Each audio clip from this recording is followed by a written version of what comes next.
Hello everybody, today I'll be showing you my bushcraft kit that I carry with me whenever I go camping or something. Okay, I'll just take it apart for you bit by bit to show you all the different pieces. So there's a front pocket and then there's a main big pocket. So in the front pocket I have a nice big knife, like this, pretty good one. I use it mostly for a technique called batoning, which I'll show you later. Then I have these nice big pliers for grabbing pots and things. I made them myself. I have this cool little multi-eating tool, I suppose you could call it. It's got a fork with some different things and a can opener and a bottle opener, and then a spoon with a pocket knife on it. The next thing I have in the top of my pot is this nice, pretty large cup with these two handles that flip out. You can hold it like so, you can drink from it, you can put your spoon in it and eat from it. Inside of that cup is usually this little Coleman stove that slips right onto a butane canister, and then you flip those out and put a pot on it. Just nice and quick and simple. I also have this little thing of olive oil for cooking. It's kind of hard to get out sometimes, but it has a nice fit in there. And inside this pot I have some birch bark for lighting stuff up easier.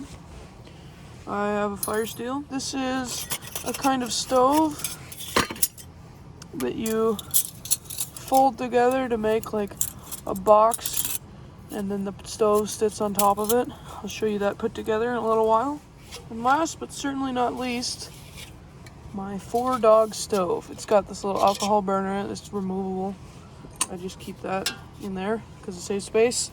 I have this basically as a pot holder if things are hot, or just to wipe stuff down. Just a pretty dirty old rag. Just to show you a little better, these are the two stoves I have. This one is the one that folds nice and flat into this little case here.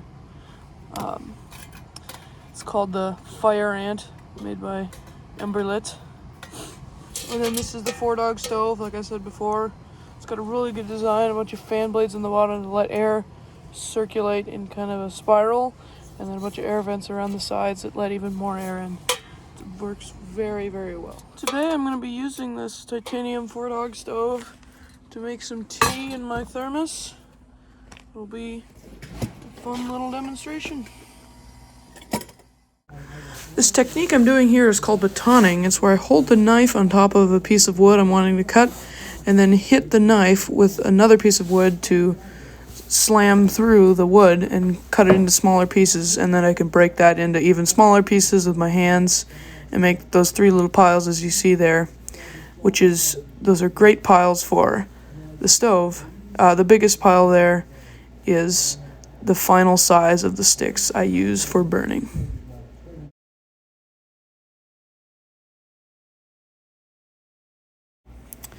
This next part here, I'm actually working on starting the fire. The first step, since I'm trying to start it with the flint and steel, is making really good tinder. What I'm doing here is scraping some birch bark with a knife. Birch bark is a great fire starter.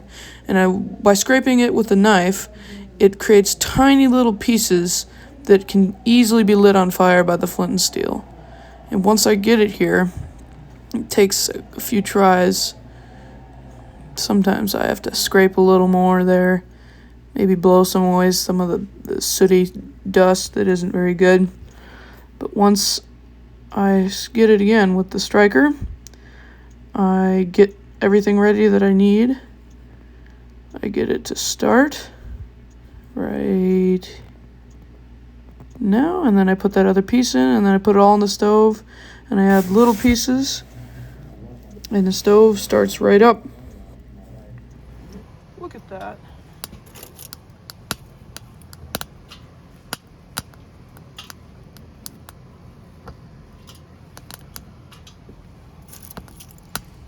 Look at this, I'm prepared too.